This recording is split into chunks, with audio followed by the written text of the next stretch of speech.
We, each one of us, are supposed to be God's hands and feet in this world. That includes all of us, no matter how young or how old. That's our calling. That's what we're here to do. And sometimes we need to be God's hands and feet to others. Our calling is to live out what God has called us to do, what God leads us to do, what God has taught us to do for other people. And there are other times where we need to let other people be God's hands and feet to us. We heard the story read in our Old Testament lesson of Moses, and we sort of saw it played out in our children's sermon so wonderfully by Hunter. Moses is one of those superstars of the Bible. We know who Moses is. We hear his name, and even the mention of Moses, we know this guy's important. But his story had to start somewhere. And before he could do all the things that God had called him to do, all that God had prepared him to do, he had to do something pretty significant. He had to survive. And to survive, he needed 3 women to act on his behalf. In this chapter, those women are unnamed. We heard Miriam, his sister's name, in the children's sermon, but right at this point, we don't even get their identity. These women who helped him didn't have an easy road to do it either. They had to live in faith. They had to move in faith, come out in faith to act on his behalf. They faced obstacles, perhaps even death. And sometimes we can sink in the mud of life and have trouble finding a footing. That happens. The daily grind can push us down, surround us, and grind us down, and make us feel like we can't do anything. And if we try to climb inside this passage and picture what it would have been like there in Exodus, we can see these ladies could have looked around and seen that there was really no chance. But we have to keep moving. We have to keep acting. We have to help others continue to move. Being God's hands and feet sometimes means that we have to reach out to others. Today we have these dual themes in our service. From our epistle lesson from 1 John about love and God's love to others. And we also have a celebration of God's maternal love for us. In 1 John, we have that reminder to show our love in how we live. That's love in action. We heard those words in verse 18 that Joey read. Let us love not in word or speech, but in truth and action. It's all about acting on God's behalf. In Exodus, we have a different way of being God's hands and feet. We see maternal love in God's presence through these women. These women became God's agents. Now, when we get into Exodus 2, God's not a central character. As Zach was reading, we may not have even heard God mentioned. And that's because, I hope you didn't hear it, because it's not in the Bible there. If you heard it, it was something else, maybe the Spirit. But the last mention of God was in verse 18 of chapter 1, and then God shows back up again in chapter 3 when we have that story that we all know about Moses walking along and seeing, what did Moses see? Yes, these are some well-educated young people. Bravo, Reverend Brown. Or your parents, or your mothers, or whoever has taught you. But yes, he walked along and he saw the burning bush, and that's where God reappears in the story. But in Exodus 2, we don't have God as a player, as a character in the story. Before we can get to all the great things that Moses does, before we can get to the burning bush, he's got to survive. Moses didn't start out life as a majestic baby with a little baby sweeping beard and Cecil B. DeMille's music and Technicolor and a little baby staff dividing the... No, that was later on when he was a grown-up. At this point, Moses was born like so many other people all around the world and throughout history. He was born in very poor surroundings. His story starts out at the beginning of Exodus, when there was a new Pharaoh. Now, that may not mean much to us, but at the end of Genesis, the Hebrew people are riding high in Egypt. Joseph is Pharaoh's right-hand man. And so Genesis ends with things going well for the Israelites. They've arrived and Joseph has risen to the top and he's there serving alongside Pharaoh, having Pharaoh's complete trust. But in Exodus chapter 8, there's a new Pharaoh who'd never even heard of Joseph. And this new Pharaoh looks around and he sees all these Israelites and he's troubled by it. He's frightened. It's like so many other times and occasions in history when fear and irrational behavior leads humanity to act at its worst. So the Egyptians decided they would deal harshly with the Hebrew people.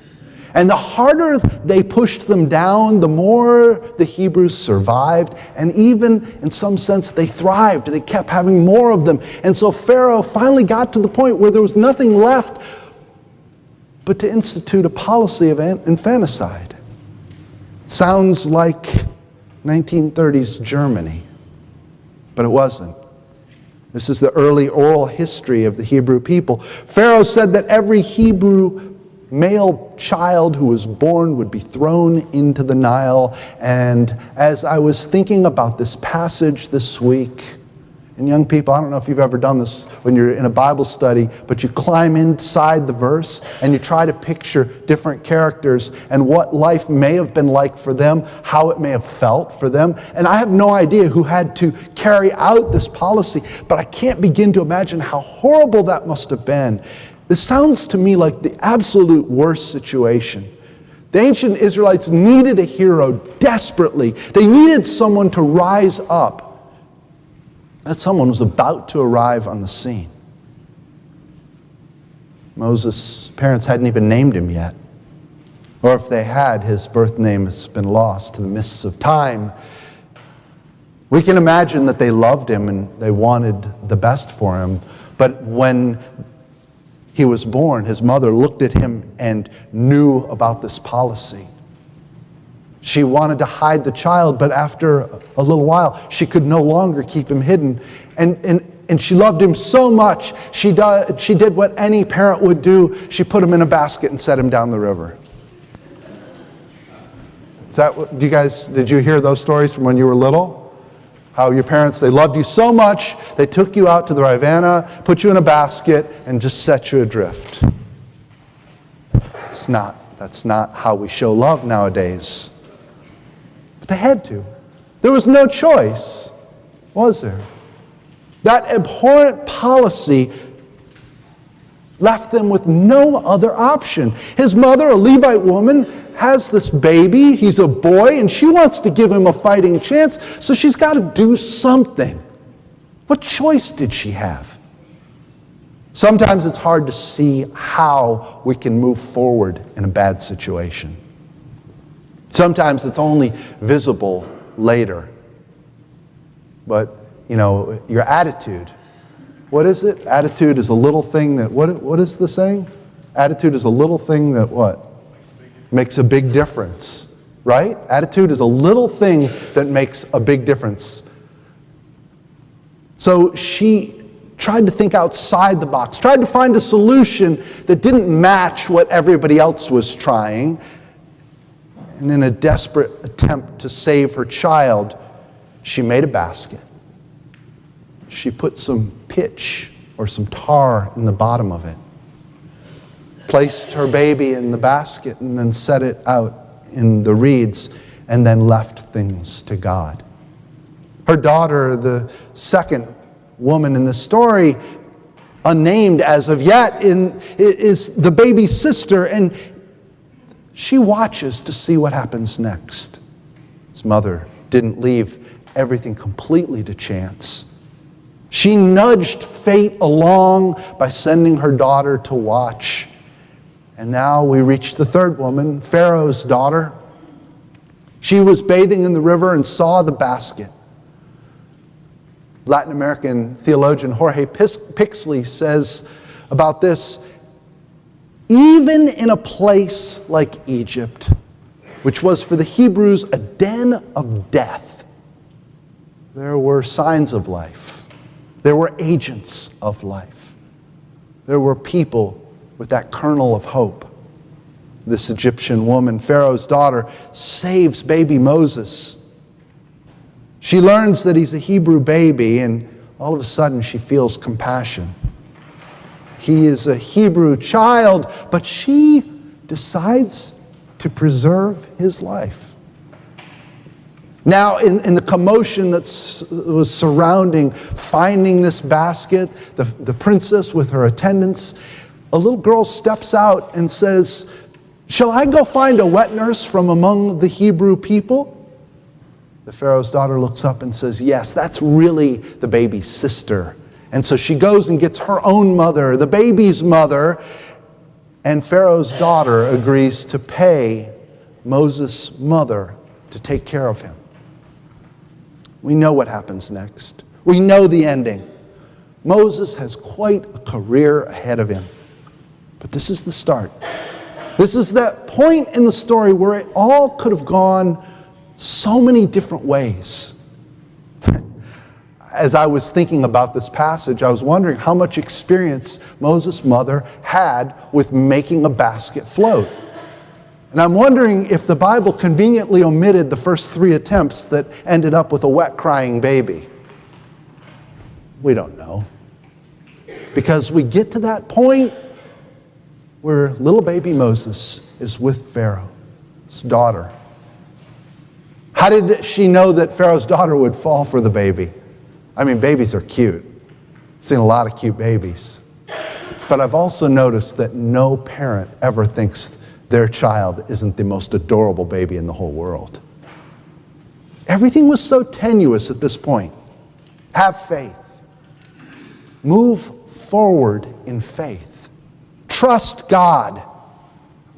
Like mothers the world over, these 3 women played an indescribably important part in God's work. The German poet Goethe writes, "That which you have received as a heritage, now rediscover for yourself, and thus you'll make it your own." That which you've received as a heritage, now rediscover it for yourself, and thus you'll make it your own. Moses couldn't rest on the faith of these 3 women. He had to take what they did and make it his own. The story didn't end there in Exodus 2.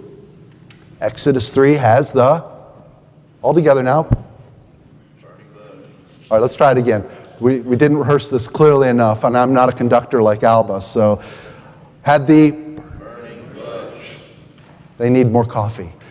Exodus 3 had the burning bush. And it goes on from there. Moses is off to the races to save his people. This faith is our faith.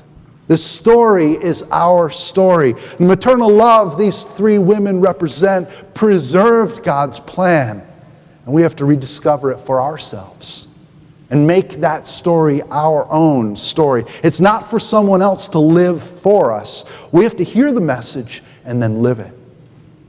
Today, as Hunter pointed out, is Mother's Day. And if you haven't already wished not only the mothers around you, but the women who fill that maternal role, a happy Mother's Day, I invite you to do so, not right now after the service, but it's an opportunity on Mother's Day to recognize the mothers of our faith. Consider the faith heritage that they have brought to us and the role they've played in our faith journeys. And then rediscover it yourself and make it your own. Thank the mothers of your faith for their role in your spiritual formation. And then reflect on what it means to continue that heritage, to continue taking it forward, to be God's hands and feet in this world. Amen.